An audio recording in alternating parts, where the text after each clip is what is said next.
Ton salaire ne te rendra presque jamais libre. Et ce n'est pas une opinion. C'est une vérité mathématique que personne ne t'explique à l'école, que ton patron ne te dira jamais et que la majorité des gens refusent de voir parce qu'elle les mettrait trop mal à l'aise. Si tu es salarié, si tu crois que ton boulot est ta sécurité, si tu comptes sur une augmentation pour t'enrichir, cette vidéo va te montrer quelque chose que tu n'as probablement jamais calculé toi-même. Dans les prochaines minutes, tu vas comprendre pourquoi même un salarié qui gagne très bien reste bloqué financièrement. Et surtout, comment les gens vraiment riches pensent complètement différemment. Mais avant de continuer, j'ai besoin que tu sois honnête avec toi-même. Quand tu imagines ta liberté financière, c'est quoi ta stratégie? Une promotion? Une augmentation? Un deuxième emploi? Si ta réponse ressemble à ça, tu fais exactement la même erreur que des millions de personnes avant toi. Et cette vidéo va t'expliquer pourquoi. Le problème, le vrai, c'est que le salaire est un échange.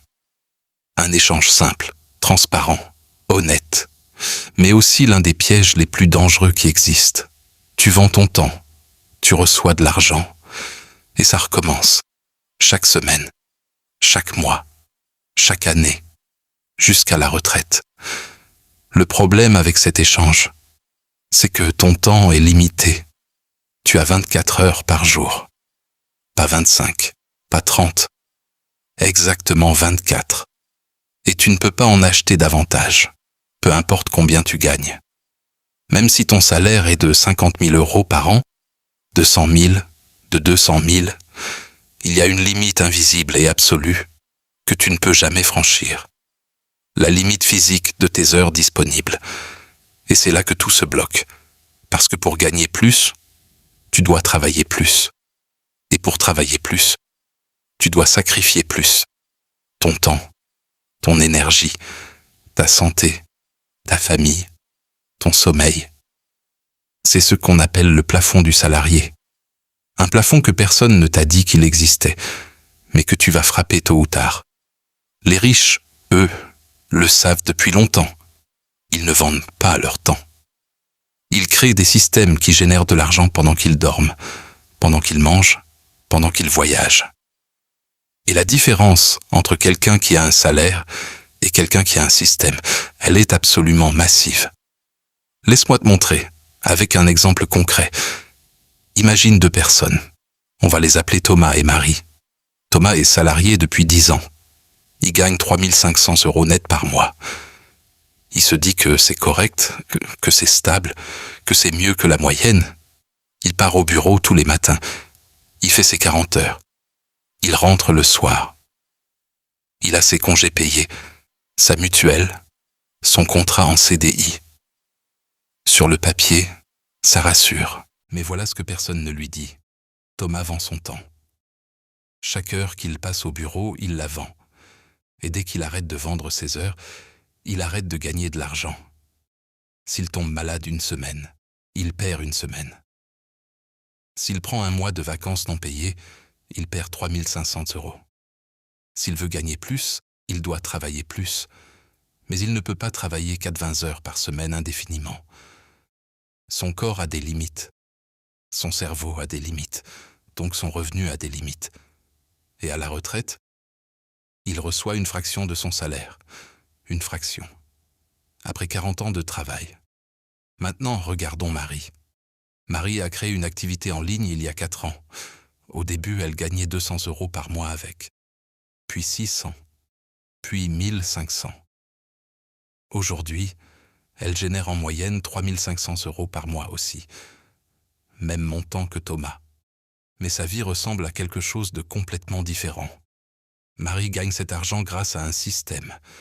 Elle a créé une formation en ligne une fois. Elle la vend tous les jours, sans avoir à refaire le travail. Elle a mis en place des processus automatisés.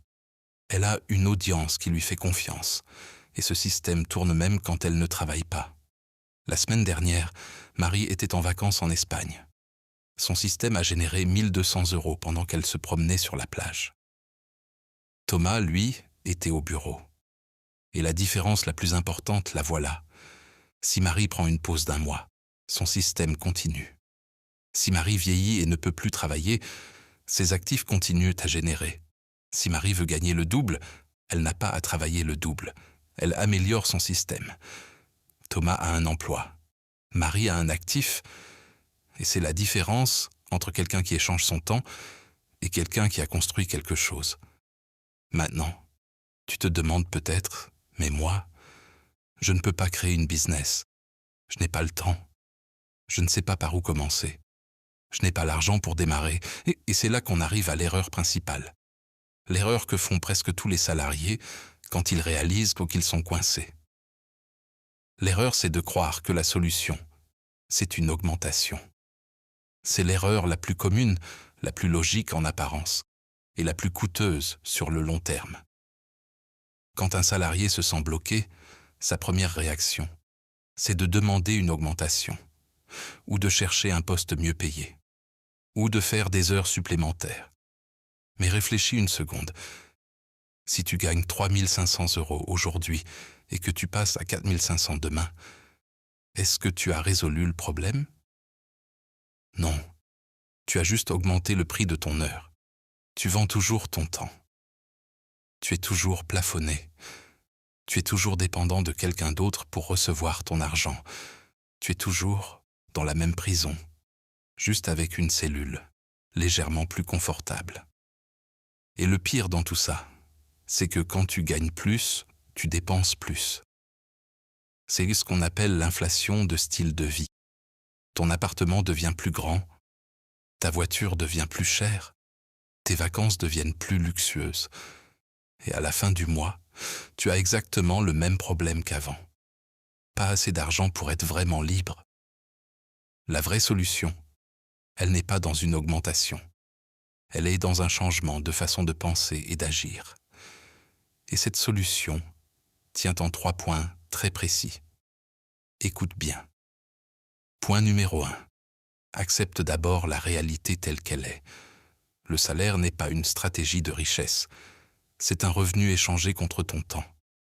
Il y a une limite. Cette limite existe. Et tant que tu ne l'acceptes pas complètement, tu continues à construire sur une fondation fragile. Accepter ça, ce n'est pas abandonner, ce n'est pas être cynique. C'est au contraire le point de départ de tout le reste, parce que quand tu acceptes que le salaire seul ne peut pas te rendre libre, tu commences à chercher une autre voie. Et c'est là que tout devient possible. La plupart des gens ne font jamais ce travail d'acceptation. Ils continuent à espérer une promotion, une aubaine, un héritage. Ils attendent que quelque chose change de l'extérieur. Mais rien ne changera de l'extérieur si tu ne changes pas d'abord ta façon de voir les choses. Point numéro 2. Construis un système pendant que tu es encore salarié. Ne quitte pas ton emploi demain matin. C'est une erreur que beaucoup font, poussés par l'enthousiasme ou la frustration. Ton salaire est ta base de sécurité. Garde-le. Mais utilise-le intelligemment. Pendant que tu travailles, commence à construire quelque chose à côté. Une compétence que tu peux vendre. Un contenu qui construit une audience. Un service que tu peux proposer.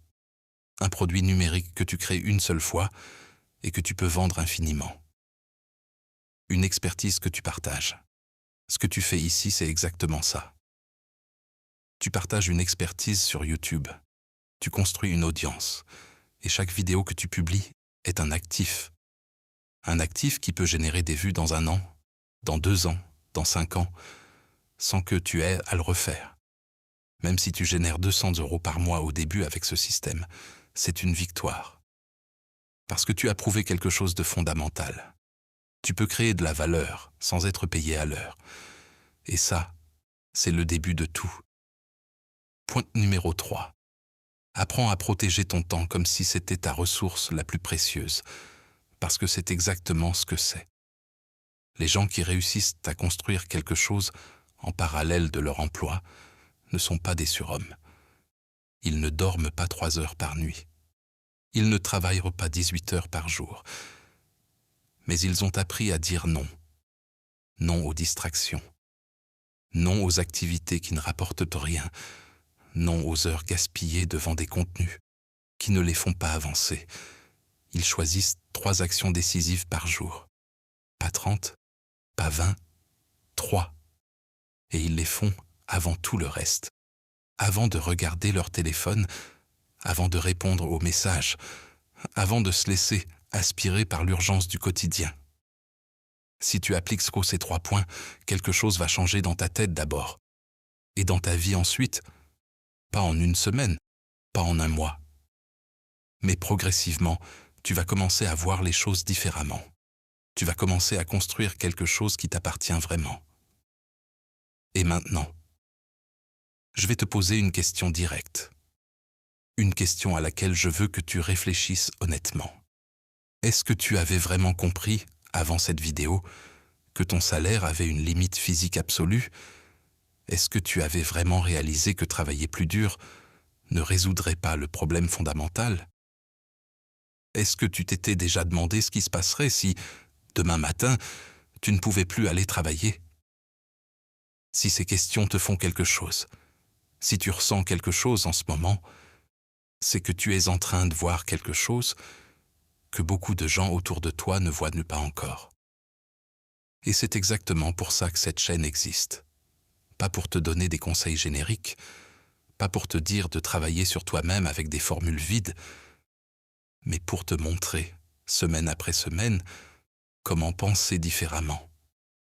Comment sortir du piège du salaire égale richesse. Et comment commencer à construire quelque chose de réel, même avec peu, même avec du temps limité, même en partant de zéro. Écris le mot libre dans les commentaires, si tu as compris aujourd'hui que le salaire seul ne peut pas te rendre libre. Juste ce mot. Libre. Et je saurai que tu es prêt pour la suite. Et abonne-toi à cette chaîne, parce que dimanche prochain, on va parler des 3 croyances qui maintiennent pauvres même les gens qui travaillent très dur. Des croyances que tu as probablement, en ce moment même, sans le savoir. Des croyances que l'école t'a mises dans la tête, que tes parents t'ont transmises sans le vouloir, et que la société renforce chaque jour. À dimanche.